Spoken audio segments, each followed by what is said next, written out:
সাধারণত ইহুদি বলতে আল্লাহর নবী হযরত মুসা আলাইহিস সালামের অনুসারীদের বোঝানো হয়। বনী ইসরাইল নামে পরিচিত এই সম্প্রদায় সে সময় আল্লাহর একত্ববাদে বিশ্বাসী হলেও পরবর্তী সময়ে তারা নিজেদের ধর্মগ্রন্থ বিকৃত করেছে।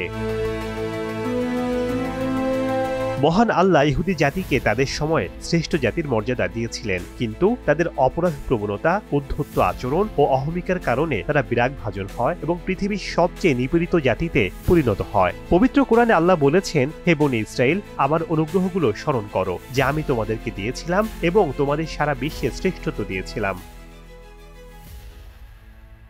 ইহুদি জাতির প্রধান চালিকা শক্তি হলো তাদের বিকৃত ধর্মগ্রন্থ তালমুদ। এটি তাওরাতের মতো নয়, শুধু ইহুদিদের মৌখিক আইন হিসেবেই পরিচিত। এতে তারা নিজেদের সুবিধা মতো বিধিবিধান প্রণয়ন করেছে। তালমুদ তার অনুসারীদের ভ্রষ্টতার সুদূর প্রান্তরে নিক্ষেপ করেছে, তাদের অন্তরে বপন করে দিয়েছে আমৃত্য দাম্ভিকতার আত্মঘাতী বীজ। এছাড়া কোরআনে বনী ইসরায়েলকে ধুরন্ধর অর্থলোভী হিসেবে উল্লেখ করা হয়েছে। সবসময় বিশ্বাস ভঙ্গ করা বনী ইসরায়েলের একটি মন্দ স্বভাব, তাই তাদের সঙ্গে চুক্তি করার ক্ষেত্রে সতর্ক করা হয়েছে। ইরশাদ হয়েছে, তারা যখনই অঙ্গীকার করেছে তখনই তা ভঙ্গ করেছে এবং তাদের অধিকাংশই অবিশ্বাসী। বনী ইসরায়েল সুযোগ পেলেই বিশৃঙ্খলা বা সংঘাতে লিপ্ত হয়েছে। এই প্রসঙ্গে পবিত্র কোরআনে আল্লাহ বলেছেন, তারা যতবার যুদ্ধের আগুন জ্বালিয়েছে মহান আল্লাহ ততবার তা নিভিয়েছেন। তারা পৃথিবীতে বিশৃঙ্খলা করে বেড়ায়, আল্লাহ বিশৃঙ্খল ব্যক্তিদের ভালোবাসেন না।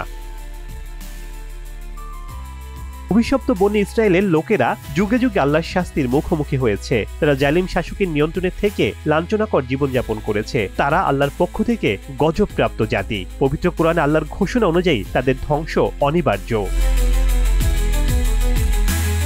রাসূলুল্লাহ সাল্লাল্লাহু আলাইহি ওয়াসাল্লামের ভবিষ্যৎবাণীমূলক হাদিসের আলোকে বলা যায়, বর্বর নৃশংস অত্যাচার ইহুদিরা অবশ্যই ধ্বংস হবে। নবী করিম সাল্লাল্লাহু আলাইহি ওয়াসাল্লাম আরো বলেছেন, ততক্ষণ পর্যন্ত কিয়ামত হবে না যতক্ষণ না মুসলিমদের সঙ্গে ইহুদিদের যুদ্ধ হবে। মুসলিমরা ইহুদিদের হত্যা করতে থাকবে। তখন তারা পাথর ও গাছের পেছনে লুকিয়ে আশ্রয় নেবে। তখন পাথর ও গাছ বলবে, হে মুসলিম, হে আল্লাহর বান্দা, এই তো ইহুদি আমার পেছনে লুকিয়ে আছে, এসো তাকে হত্যা করো।